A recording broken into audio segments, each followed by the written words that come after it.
Здраво, вие слушате радио канал 103, ова е 119-тото издание на емисијата TV 103, односно специализирана радио емисија за актуелни и квалитетни ТВ серии, а во рамките на TV 103 сум говорил за квалитетите на ТВ серијата The Boys и за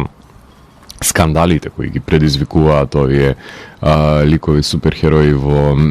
тој универзум, со оглед на тоа што не сакаат да ја преземат одговорноста која нели доаѓа со самозададената сила, предизвикувајќи не само материјална штета како нуспродукт на нивното делување, туку и дополнителна колатерална штета со одземањето на животи на невини човечки жртви. Ја напоменав ТВ серијата The Boys во прегледите за најдобрите ТВ серии, односно најдобрите серии за TV 103 и пред се анимираната итерација на оваа серија која што гласеше Диаболик. А денес ќе ви говорам за подмладокот на херои кои се адолесценти и се запрашуваат на пред се кое е нивното место во универзумот, односно затоа што се составен дел од факултетот за изучување на своите супермоќи, кои дознаваат дека има организации кои ги тестираат нив и пред се истражуваат нивните сили за да може да ги сотрат, се разбира, во ТВ серијата Gen V, која што е продуцирана за Амазон, за која што ќе ви говорам денес. А емисијата ја започнавме моќно со рифовите кои што ги создадоа членовите на бендот King Mountain, кои може да се слушна на нивното ново студиско остварување Wrath of the Gods, односно ја започнавме емисијата со Firebringer и со Revolution Rising, односно станува збор за еден бенд кој што доаѓа од грчката стонер рок сцена, која е зачестен посетител на домашните концертни сали, што е на моје огромно задоволство. Со тоа што имавме можност во изминатите неколку месеци да и погледнеме и Villagers of Janina и да и погледнеме и Naxatras. Ова е бенд кој што е можеби поактивен и од двата креативно зборам, поактивен, односно од двата бенда заедно, со оглед на тоа што издаваат секоја година по еден албум барем во последните неколку години, со оглед на тоа што колку можев јас да ги промовирам во емисијата. Именно пред 2 години го издадоа Kingdom of Shadows, минатата година го слушнавте во емисијата Tempest at the Gate, се извинувам, а оваа година се актуелни со Wrath of the Gods, односно како што можете да забележите, станува збор за бенд кој што има силно влијание од хард рок, од heavy metal звукот, меѓутоа со една блуз рок нишка која што се провлекува во нивните стонер рок творби, така што од овој нивен албум Wrath of the Gods ќе имаме можност да слушнеме уште 2 композиции, односно да слушаме Evil Deadly Nights и Accelerator, односно да слушаме композиции кои што се наоѓаат на Wrath of the Gods. Потоа ја слушаме најавата за ТВ серијата Gen V, за која што ќе ви говорам денес. А доколку сакате да дознаете како младите суперхерои неуспешно се справуваат со супермоќите, тогаш вие сте на вистинската фреквенција која понира од сферата помеѓу појавното и имагинарното, кај што се крие еден притаен меѓусведно дејќи можности за одгатнување на енигмите на постоењето. Јас сум Златко Ѓелевски, а ви останете вклучени. Започнуваме програмата на ТВ 103. Вие слушате радио канал 103, ова е 119-тото издание на емисијата TV 103, во која што ќе ви говорам за ТВ серијата Gen V, која е американска суперхеројска ТВ серија, продуцирана од страна на Крейг Розенберг, кој што го знаете како сценаристот на хорор филмот The Uninvited од 2000-тите, потоа соработник негов исто така продуцент на оваа серија Еван Голдберг, кој е од дружината на Сет Роган и се што се продуцира од неговата продуцентска куќа, и Ерик Крипке, односно човекот кој што стои за ТВ серијата Supernatural, односно Gen V е спин-оф на серијата The Boys, која се базира конкретно на стрипот We Gotta Go Now, кој што е работен на страна на Гар Тенис и Дерик Робертсон. Серијата е работена за Амазон, односно стриминг сервисот на Амазон не нуди ниту според мене квантитет ниту квалитет и уште не сум убеден дека има некаков зацртан авторски избор на серија, туку повеќе се насочени клиентелистички да ги продуцираат, односно наместо да наметнат нивен стил, тие гледаат што е популарно и тоа го имитираат до бескрај, ги имаат парите за да си го допуштат тој генерички потфат и затоа гледам многу малку работи кои што се продуцирани таму, иако изминатите месеци ги објавија ТВ серијата Wilderness, She Must Be Obeyed, почна новата сезона други суперхерои кои се подеднакво фалични како и од Gen V, односно анимираната Invincible, и исто како и Netflix почна да купуваат серии со сомнителен квалитет од широм светот. Тука имаме француската Alphonse, германската Себастијан Фицек The Therapy, италијанската Everybody Loves Diamonds, шпанската хор серија Романчеро ќе започне со емитување, изобилие има на индиски серии, документарната The Greatest Show Never Made, од кои се сомневам дека ќе одвојам време да погледам нешто освен тоа што продолжувам да ја гледам Invincible, затоа што е на имидж и има што да каже оваа серија во поглед на проблемите кои што се за и околу фаличноста, конкретно односно на начинот на кој што се представени суперхероите пред и визави луѓето, а наредни месеци се најавени новата сезона на Reacher, Expert, сезона 3 има Upload и голем број на реалити ТВ серии. Од оваа понуда не е зачудувачки фактот што во просек 1 до 2 серии од Амазон годишно обработувам во ТВ 103, токму поради нивниот сомнителен избор кој што го прават, бидејќи продуцирањето на серии им е терцијален прилив на средства, односно ништо повеќе од маркетинг алатка за опстојување пред се на овој канал. Gen V имаше премиера на 29 септември, кога беа објавени првите 3 епизоди и останатите 5 се емитуваа недела за недела, што па значи дека заврши серијата на 3 ноември, односно за месец и пол се емитуваше, што беше подносливо гледање, со оглед на тоа што не мораше нели да се влечка гледањето со месеци и јас дури ја направив таа жртва да гледам недела за недела. Имам неколку серии кои што се бројат буквално на прстите од една рака кои ги гледам. По тој принцип со објавување на нова епизода секоја недела, ма признавам дека кога почна пред се да губат насока во средината на сезоната и јас постепено го губев интересот за серијата и последните епизоди ги избирав на едно купче и ги гледав во еден здив. Епизодите траат околу 40 до 50 минути, што значи дека 6,5 сати не ви бегаат за гледање на серијата. Па, мој предлог е, ако не сте ја гледале до сега недела за недела оваа сезона, да си ја изгледате во 2 дена, од по 3 сати, во 2 голтки, мислам дека така ќе биде позадоволителен ќе биде процесот на гледањето на оваа серија со оглед на тоа што ќе ги задоволи, се надевам, вашите апетити. А во серијата станува збор за суперхерои адолесценти кои што изучуваат како да се справат со нивните супермоќи во факултетот Годолкин, раководен од институтот ВОД, кај што не само што ги вежбаат нивните сили, туку учат и како да глумат, например, како да одговараат на прашање на интервјуа, односно се подготвуваат за начинот на кој ќе бидат пакувани и продадени како брендови во јавноста. Оваа групација на млади суперхерои ќе открие дека ВОД, односно компанијата, има лаборатории кај што држи заложници на млади суперхерои и ја тестира нивната издржливост, експериментирајќи со вирус кој може да ги уништи. Кога ќе дознаат дека се само за морчиња, ќе се побунат самите суперхерои и нивната побуна ќе потегне огромен скандал кој ќе биде исчистен од очите на јавноста, како и сите други проблеми кои што настанале во поглед на суперхерои. Исто како и The Boys, така и ова е една антисуперхеројска серија кај што се прикажуваат токму недостатоците на суперхероите и наместо да се воздигнуваат до небо, погледнуваме што се случува пред да ја облечат на метката и да полетаат, односно како нивните темпераменти го прават неконтролив нивниот суперхеројски порив, со тоа што постои засрамување и експлоатација која говори за прецене моралното однесување на хероите кои, иако изгледаат како студенти, се однесуваат прилично развратно. God You, First Day, #ThinkBrink, The Whole Truth, Welcome to the Monster Club, Jumanji, Sick, Guardians of Godolkin се насловите на епизодите кои што ги опфаќаат преписките на суперхероите во нив. Уште во септември 2020 година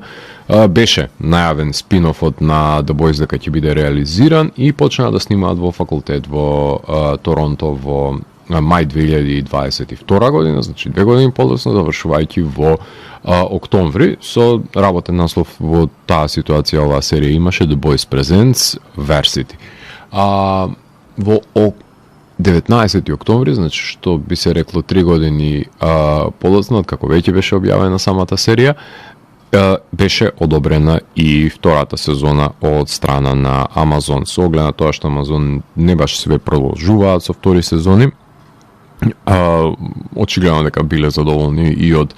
покривањето на тој дел од годината кога The Boys нема да може да се погледне, и мислам дека ќе се експлоатира во нивна полза и потребата на проширување на овој универзум со младите суперхерои кои што не се ништо подобро од нивните идоли од The Boys. Јас лично не им верувам на непроверените податоци кои што ги објавуваат стримерите за гледаноста, па колку и да соопштуваат дека била популарни или гледана нели во домаќинствата, нема јасна метрика според која ќе може да се компарира со останатите серии во стримерот и со останатите стримери, и врз основа на тоа кој каква преплата има и на какво поле се прикажува, едноставно нема јасни индикации на кои што може да се стави во една табела. Сето тоа да не се земат предвид одредени значајни круцијални фактори за нивно рангирање. Но важно е пополни таа празнина помеѓу сезоните на The Boys, помеѓу третата и четвртата, и временски е ситуирана нели пред почнувањето токму на новата сезона на The Boys, значи како едно загревање беше оваа серија за сето тоа што ќе престои, за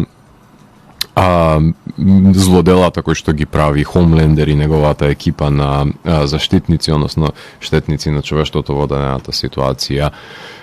односно идолизираните новите божества на кои што се поклонуваат луѓето, односно суперхероите. Тука правиме една кратка музичка пауза, имено во продолжение на емисијата ги слушаме White Tundra, односно слушаме композиции кои што се наоѓаат на новиот албум на овие норвежани, кои што се една своевидна комбинација помеѓу стоner рок, блуз елементи, хард рок, исто така си има значаен удел во правењето на овој нивен амалгам, со тоа што акцентот е ставен повеќе на 70-тите протометал и развојот на тие движења од периодот кога доминирале и Black Sabbath и The Purple и останатите хард рок бендови од тој период, со тоа што има и силно влијание оставено и самата алтернативна музика на 90-тите, конкретно зачетокот на тој модерен бран на пустинскиот рок-н-рол, така што White Tundra ги слушаме со три композиции од нивниот истоимен албум, односно ќе слушнеме Erwachen, ќе слушаме потоа Of the Earth и Find You. Потоа следува најава за екипата на која работи на ТВ серијата Gen V да ви објасни зашто подетално станува збор во поглед на нивните ликови, за кои што јас потоа ќе ги опфатам во мојата анализа. Така што уживајте со White Tundra и се слушаме за погледот и пред се дисекцијата на сето тоа што се крие зад маските на суперхероите во Gen V. Вие слушате радио канал 103, 119-тото издание на емисијата ТВ 103 посветено на Gen V. Во овој сегмент сакам да продискутирам за актерите, актерките и ликовите кои што и глумат во оваа серија, предводена од Джес Синклер, која што ја знаете од Paper Times и глумеше во новата итерација на Сабрина, со тоа што таа ја глуми Мери Моро, односно таа е хемокинетичка, односно способна е за психички да манипулира преце со крвта на луѓето, Огорчена е од трагичното минато во кое што поради неконтролива сила на раководење со крвта во туѓите тела, има предизвикано смрт во своето семејство и одењето на факултет го гледа како излез всушност од сиропиталиштето каде што таа е сместена, таа ја предводи серијата на незиниот грб, а Джаида Лебланк ја портретира во младите години на Мари како девојче, која Мери сака да има што е можно помал број на колатерални жртви наоколу, кој и пред се ќе се бори против хероите со злобни намери, односно нанесување на штета во општеството и пред се нанесување на штета помеѓу себе, кои го започнуваат бунтот, нели, на штом дознаат дека ВОД си експериментира со нив, така што од почетокот до самиот крај на серијата Мари, покрај тоа што сака да успее, значи ја има амбицијата да постигне каков и да е просперитет во самиот универзитет, меѓутоа од друга страна па има здрави морални кодекси на однесување, која што условно кажано во рамките на школата на суперхерои, која што и покрај предизвикот да застане зад врсниците кои што ќе се борат за правата на суперхероите, едноставно оди против нив со оглед на тоа што сака да има што е можно помалку штета. Условно кажано старалет на сезоната, ако повеќе би сакале. Шанс Пердомо, кој што исто така глуми во Сабрина, го знаеме во оваа серија како Андре Андерсон, односно тој е популарен студент и најдобар пријател на Лук, кој има способности за магнетна манипулација, кој всушност ја индоктринира Мери во друштвото на Лук, односно во друштвото на незините врсници на факултет. Лизи Бродвеј, која што ја знаеме од Ghosted, од Here and Now и од одличната ТВ серија Based on a True Story. Ја глуми Ема Мајер, односно Мариот Штурец, ако повеќе сакате со надимак. Таа е суперхеројка со способност да ја промени својата големина, во зависност дали е тоа со повраќање за намалување или со максимално јадење за зголемување, која презема, нели, позицијата на суперхерој, која често е злоупотребена од сексуални потвати, се разбира, со таа моќ на смалување која што има, е цимерка на Мери пред се и незина, условно кажано, десна рака, која што сака да ја помогне во сите потфати на начин кој што може и умее да раководи, и се спријателува на интимно рамниште со братот на Лук, кој што ќе биде пронајден во односно во лабораторијата каде што е држано како заморче. Меди Филипс, која што глуми во Teenage Bounty Hunter и во Supernatural, ја глуми Кейт Данлап, односно таа е суперхеројка со телепатски способности, првенствено во форма на тактилна контрола на умот ги има, која што чита и контролира пред се мисли, што е огромна предност за организирање на побуната на суперхероите и манипулирање на широкиот аудиториум, која ќе биде, нели, омразена штом станува затоа што незините пријатели, се извинувам, пред се ќе бидат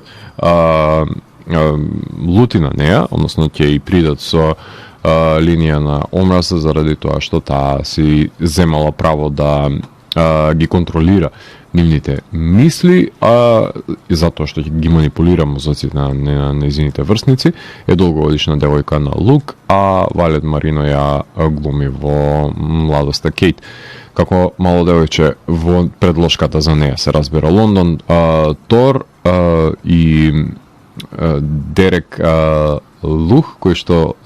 ги знаеме најпрви Лондон од Ю, од Lady Bird и од Shameless, и Дерек од Shining Vale и All Rise, го глумат Джордан и ја глумат Джордан Ли, односно станува збор за суперхерој кој што го менува својот пол, односно тој прикажан како во облик на Тор, ако е прикажан во женска форма, од Джордан која што може да пука едноставно со енергија, а во машката форма е прикажано во Лух, каде што има, нели, надчовечка издржливост во машкиот облик,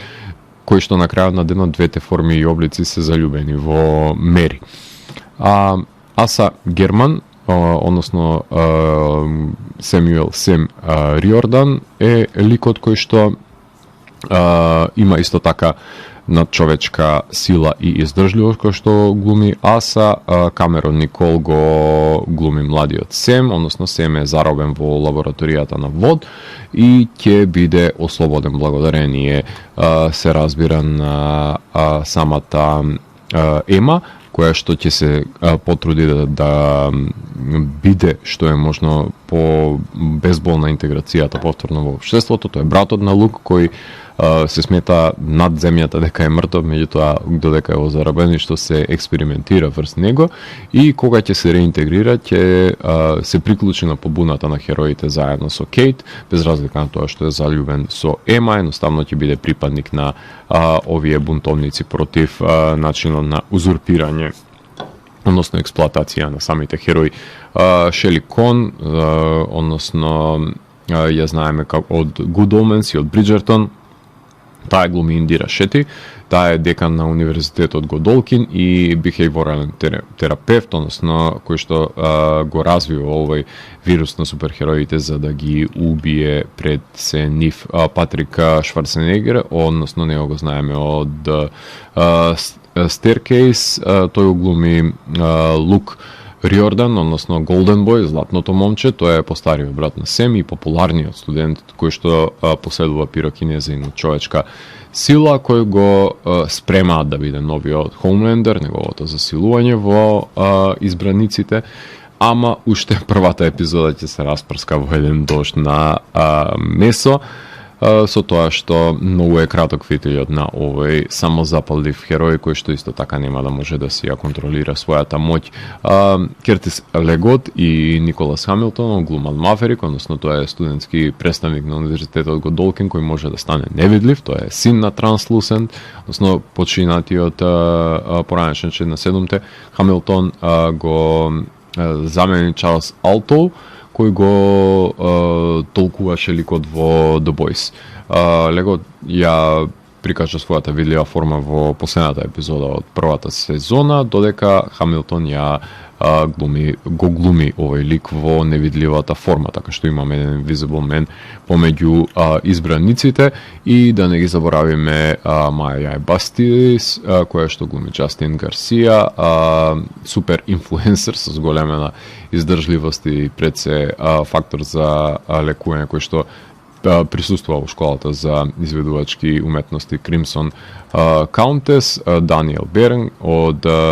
Social Media Jeff е именуван во оваа серија, односно менеджер на социјални медиуми во Универзитетот Годолкин. Шон Патрик Томас е Polarity, кој што може да слушнете од најавата, таткото на Андреј, познат суперхерој со магнетна манипулација, кој е управник на Универзитетот Годолкин. Александар Келворд, Руф, студент по психологија на универзитетот, кој поседува моќи за телепатија, астрална проекција и јасновидство. Марко Пигоси е доктор Едисон Кардоса, водечки научник во The Woods, односно развивач на вирусот против суперхероите. Роберт Базук ја глуми со Лиам, соученикот на Ема. Джесика Клемент ја глуми Харпер, студентка во Универзитетот Годолкин. Метју Едисон е Камерон Колман, исто така водител на вестите за Вод News Network, кој што е составен дел со суперхеројски моќи. И да не го забораваме Кленси Браун, кој што го знаете од Shawshank Redemption, од Starship Troopers, тој глуми Ричард Бринкерхоф, односно Рич Бринк, позната професор на Универзитетот Годолкин и преседател на предсе факултетот за борба против криминалот Ламплайтер, кој што ја презема улогата на условно кажано татко во наводници за тоа на сите суперхерои, меѓутоа колку и да се обидува тој да ги држи под контрола и да си ја има задната агенда во поглед на нив, тешко може да се справи со најмладите кои имаат моќ која и самите не може да ја контролираат. Правиме тука нова музичка пауза, ги слушаме Хаурон. Односно, ако започнавме Грција, продолжиме Норвешка со музичкото обренување во рамките на оваа емисија, доаѓаме до Оукленд, во Калифорнија, каде што создава психоделичниот стонер рок и дум метал бенд Hauron, кој што го издаде своето прво студенско издание, ако не се лажам, именувано како Wilting Within, од кое што ќе имаме можност да слушаме две композиции со оглед на тоа што се прилично долги, односно првата е Flying Low и Soil е најдолгата композиција од овој албум, која што сметам дека ги демонстрира пред се и инструменталните способности на членовите на овој бенд, меѓутоа и вокалните способности на Лира Круз, така што продолжение на емисијата и слушаме Hauron и потоа се враќам ветер да ви говорам за одредени спецификации на ТВ серијата Gen V. Вие слушате Радио Канал 103, 119-тото издание на емисијата ТВ 103, во која што ви говорам за Gen V, односно ТВ серија за која што во овој сегмент на емисијата сакам да продискутирам за незините квалитети, односно за одредени спецификации кои што таа ги поседува, како што веќе воочивте дека нема една од тие серии кои што нема некоја си препознатлива најава по која што таа би била запаметена, односно титул картата се појавува, се разбира, во сите епизоди. Со оглед на тоа што има 8 епизоди, има 13 сценаристи кои што работат во рамките на WGA во Америка. Ова е исполнета квота во контекст на тоа колку сценаристи треба да бидат ангажирани за потребите на една серија и има изобилие и на режисери, со оглед на тоа што само Нелсон Крек режира 2 епизоди, а останатите епизоди ги режираат Стив Бојум, Рейчел Голдберг, Сана Хамри, Клер Килнер, Филип Скриција и Шейн Стейн.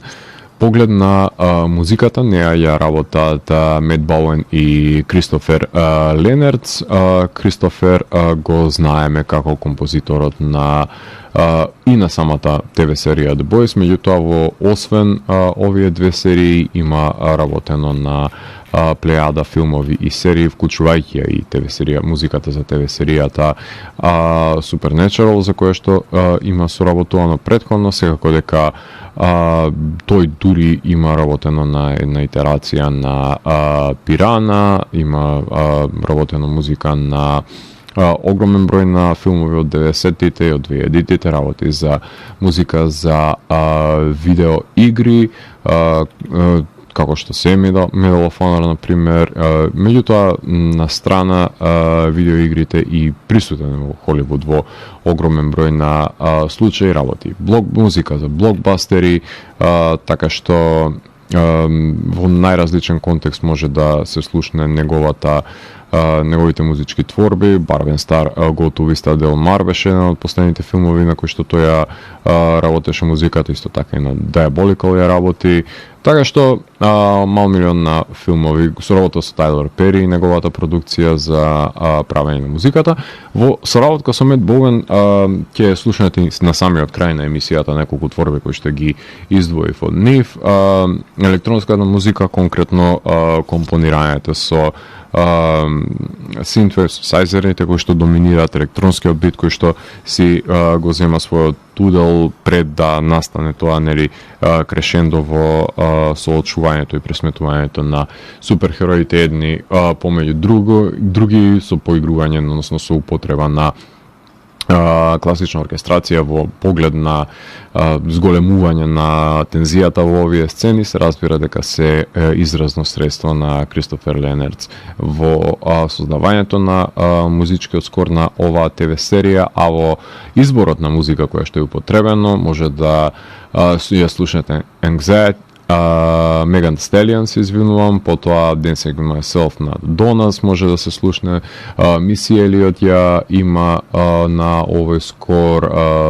потоа Celebrity Skin на Hole, Nothing Else Matters верзијата на Phoebe Bridgers, потоа Venus на Bananarama, Salt and Pepper со What a Man, Walk It исто така на Миси Елиот, True на Spandau Ballet, I Put a Spell on You на Annie Lennox и Heads Will Roll на Yeah Yeah Yes. Во поглед на сценографијата се снима и за и околу во рамките на факултетот, меѓутоа има и лаборатории и одбори во каде што се одлучува иднината и судбината односно сали за одбори каде што се одлучува иднината и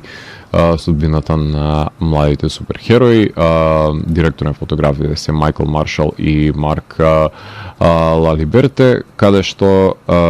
снимаат најчесто во рамките на употребата на дневното светло во дворовите на факултетот со огромна употреба и на визуелни ефекти, така што се играат со лажна перспектива, например, ако има од масовни до синглки во кадрирањето, со двоплан, например, има во